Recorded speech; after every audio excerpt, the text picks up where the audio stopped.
Ruthie. She misses Al so much when he's gone that she literally slept on his pillow.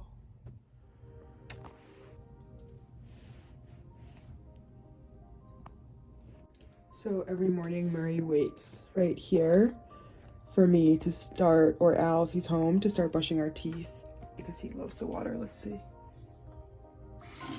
He doesn't drink it, he just kind of likes to like play with it. Yeah. Got Murray here and Ruru right here. She's not very interested in the water. They just like to watch me like do whatever I do.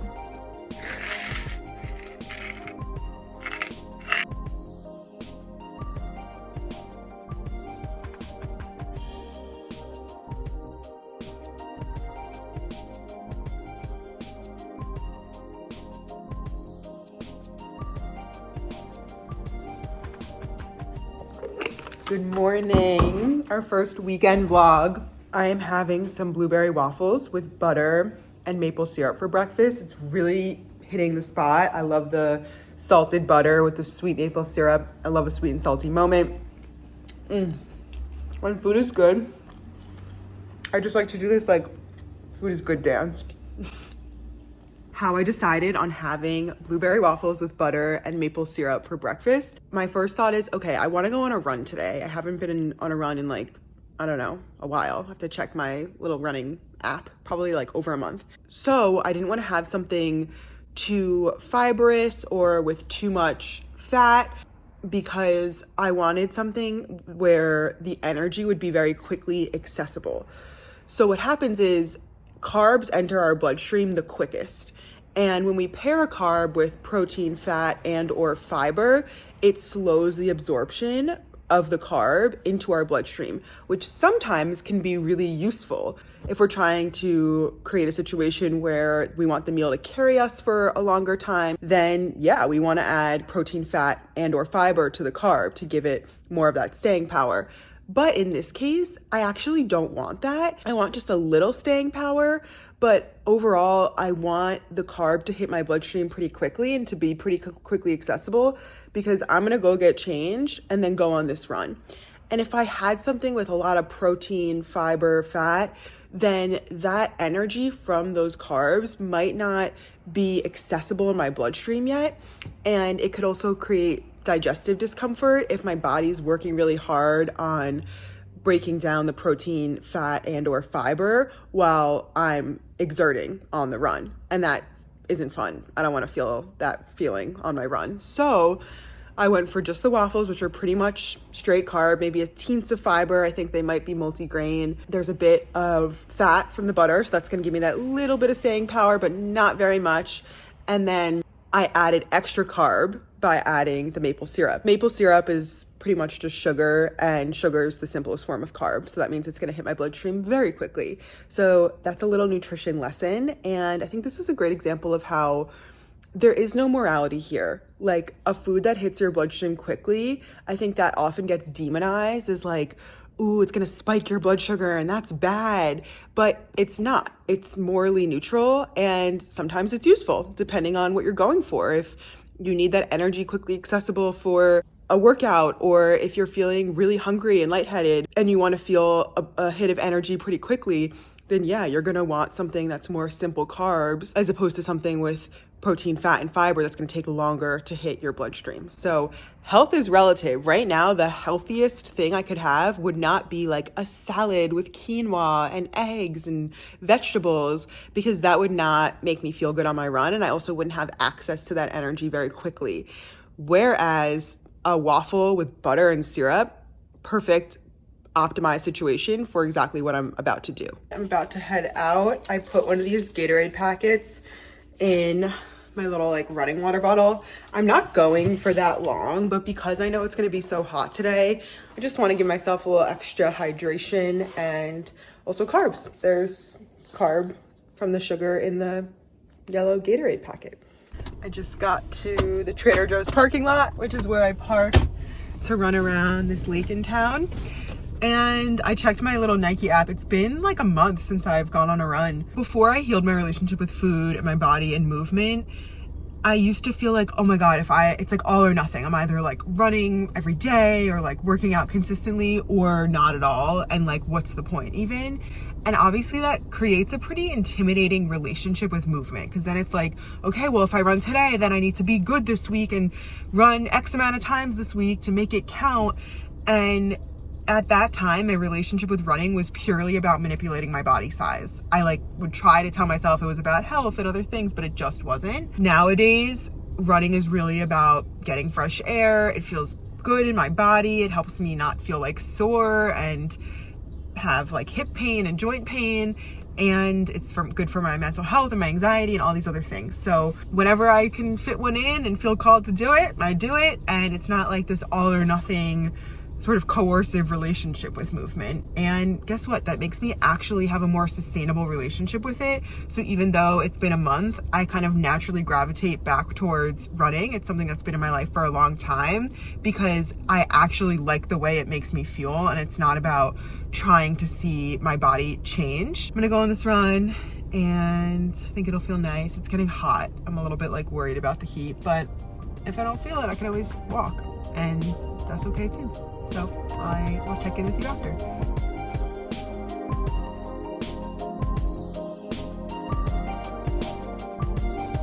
Woof! Did my run. I also popped into Trader Joe's to get some things, and I went to this bakery and got a little like bialy thing. I'm gonna go home and put like, I don't know, like cream cheese or maybe avocado or something on it for second breakfast. The run was really hot, and again, it was my first run in like a month. So I took it easy. Usually I run faster than what I just did, but it was really, really hot and I just didn't want to like overdo it. And again, like that makes my relationship with running more sustainable, because if I like push myself so hard that I feel sick, or like it gives me a headache the rest of the day sometimes if I go too hard, then I won't want to keep doing it because it won't feel good. So for me, it's really about finding that sweet spot of pushing myself but not like overdoing it. I'm just looking if someone's waiting for my spot. I have a lot more to say on the topic of running. If you want to hear more about my story, how my relationship with running has evolved over the years, you can click below on a podcast episode I did with a anti-diet dietitian who works specifically with runners. I had her on my podcast, and I also shared more about my story in that episode. So I'm gonna head home and eat some food, shower, and continue on my Saturday. Just ate a really good second breakfast / lunch-ish. I find that food hits so hard after I've engaged in some movement. And that's not to say like you need to move your body to earn your food. Not at all. It's just something I notice as an intuitive eater. And it reminds me of how like when I'm really thirsty and I get a sip of water, like that water hits so hard. It's like, and it's similar with food, right? Like I just used up a bunch of energy on that run, and eating the food after the run, my body's like, yes, yes, yes, we really want this. We really need this. And that just heightens the pleasure. So it's just an interesting thing to notice. I'm going to shower and then do some errands, and I'll check in with you again later. Here's little Ruthie and my kitty cat and her brother. I think he's eating. Let's see. Hi, Murray. Mary. Hi, little guy. Yeah. I rinsed off. Now I'm in the car. I'm gonna go do some errands. I have to return something like 20-ish minutes away. And then on the way back, I'm gonna stop at Al's parents' house because I left my Kindle there last weekend and I wanna pick it up. And then I'm gonna drop something off at UPS and get gas. Then I'm gonna sit at a coffee shop and do a little work, even though it's the weekend. Because I work for myself, I kind of work whenever. Like sometimes on a weekday, I won't do that much work, but then on a weekend, I'll spend a few hours in a coffee shop doing some writing for my newsletter or my blog or editing for the podcast or whatever it is. So I'm gonna do that today. And then I think I'm gonna get my toes done and come home. So I will keep you posted on how this little errand outing goes. I went to UPS to see about mailing these flyers to my friend who's a chiropractor in Paris, and the flyers are for my business, and she said she gets a lot of people coming in like asking about food and maybe struggling with disordered eating, so she told me to send some flyers, and I was gonna do it, but because she lives in Paris, it was so much more expensive than I thought. They told me it was gonna be $100, and it just like didn't seem worth it to me. So hopefully I see her in January. She is supposed to be in New York and might make it out to California, and then I'll just give them to her in person because that was way too much money. Leaving the post office, I also got Starbucks. I got a Starbucks gift card someone gave to me, and got this like iced peach green tea lemonade thing, and I also got a bag of popcorn because I got hungry. So I'm gonna now go to maybe get gas. When I drove by the gas station before, there was like a bunch of police cars there, so maybe I won't get gas, but we'll see. And then I will go do some work in a cafe. And yeah. Also, while I've been driving around like doing these errands, I'm listening to this podcast that I only recently learned about, but I love it. It's called Wiser Than Me, and it's hosted by Julia Louis-Dreyfus from Seinfeld. She interviews women who she says are wiser than her. I love it. It's so inspiring and empowering. I just listened to the episode with Fran Lebowitz, who's this like iconic New Yorker, and she's super funny. So it's been a nice little thing to have in the background of these errands.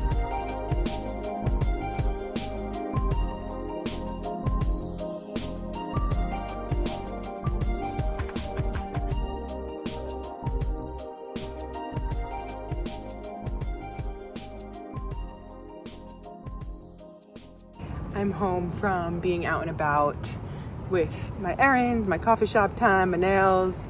It was really nice. At the coffee shop, I worked on some writing. I write a weekly newsletter for my business, and I wrote the newsletter that will go out on Monday, and it was pretty easy. I kind of just banged it out, which is nice. And then I also sent an email to all of the alumni of the folks who have gone through my offerings, and I decided I'm going to start doing that once a month just to stay in touch with the people who I got to work with through one-to-one or my course, and to cater more specifically to that like advanced intuitive eater. By the way, I'm sitting on our like balcony that Al turned into this like cat fort. It's a little hard to explain, but like this door goes into our house, and then it's like kind of blocked off so they can't jump over it, and there's like chicken wire here. It's kind of funny looking, but they love it. So now that I'm home, I took another shower. It's really hot, and we only have a AC unit in our room upstairs, so just like being around the house is very hot. And so I took a shower to kind of like cool myself down. Plus this morning I only took a body shower, not a full hair wash. And yeah, I'm gonna make some dinner soon, feed the cats, read more of my Kindle on the couch, maybe watch something, probably scroll TikTok a little, and I'm gonna catch up with a friend on the phone, which I'm excited about. The lighting is not great, but I made a little chicken Caesar salad. Oh, so excited. It has the bigger sheaves of parm, but then there's also like little, like the more finely grated one is in there too, and I might get crazy and top it with some extra anchovies because I'm kind of freaky. So excited, and having it with a little root beer. So it is so hot, as I said before, excuse this terrible lighting, and all I really want is something fresh, which is why I'm going for a Caesar salad. I also had leftover rotisserie chicken in the fridge, so I thought that would be a great way to use it. And for the croutons, I just took some sourdough bread out of the freezer, defrosted it, cut it into like this size, and then just put it on a pan with oil, salt, pepper. You could do like garlic powder or whatever other spices. And then I make my own Caesar dressing. You could totally buy it. I really like making it. It's like anchovy paste or crushed up anchovy, mayo and or yogurt. I do both. Dijon mustard, garlic, lemon juice, pepper, salt, or you could use like the juices from the anchovy can, and those are pretty salty. And I think that's it. Am I missing anything? I think that's it. And Then you just mix it all up, crush the anchovies with a fork. So good, so fresh. I'm also having this meal with a root beer. So back in dieting days, I would have been like, oh my God, I can't drink my calories. Or I would have thought, why would I cancel out something good like a salad with something bad like a root beer, like a sugar sweetened beverage? But here's the thing. This sweet drink alongside this savory, delicious salad adds to the satisfaction so much for me, and satisfaction is beneficial. As an intuitive eating dietitian, I always teach my clients, when we aren't satisfied from meals and snacks, we could be left on the prowl, kind of searching for more after we eat. And that's when binge eating and mindless snacking can happen. So it behooves you, feels like a weird word to say, behooves, but that's the exact thing I want to say. It really behooves you to try and incorporate as much satisfaction as possible into the meal. When I used to restrict myself from having things like sugar sweetened beverages, the irony is that I would end up binging later on an amount of sugar, sweets, cookies, ice cream, whatever, that was like way more sugar than I would have had if I just honored the thing with added sugar that I wanted in the first place. Because from that point later on, I was in this like rebellion energy.